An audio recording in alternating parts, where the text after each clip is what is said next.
Pasukan Israel menewaskan 3 militan di wilayah Rafah, Gaza Selatan pada Rabu 12 November 2025 ketika tengah membongkar jaringan terowongan di area yang berada di bawah kendali mereka. Militer Israel menyebut pasukannya mendeteksi 4 orang bersenjata di sisi timur garis kuning wilayah operasi pasukan darat Israel. Setelah dilakukan identifikasi, pasukan menyerang dan menewaskan 3 di antara mereka, demikian pernyataan militer seperti yang dikutip dari AFP.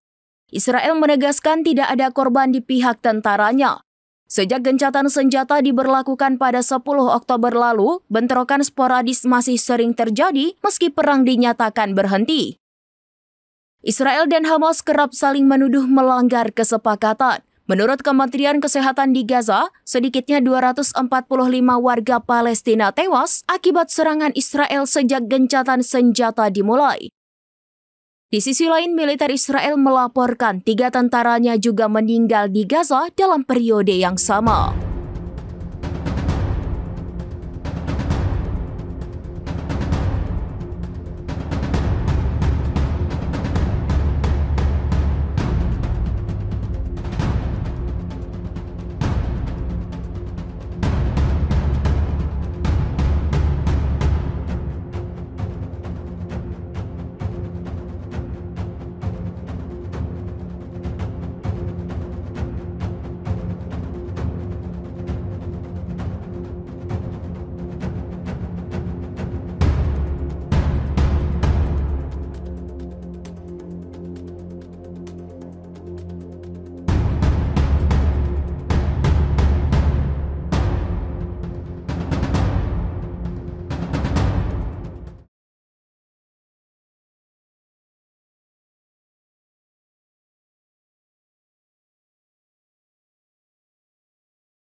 Download Tribun X sekarang, menghadirkan lokal menjadi Indonesia.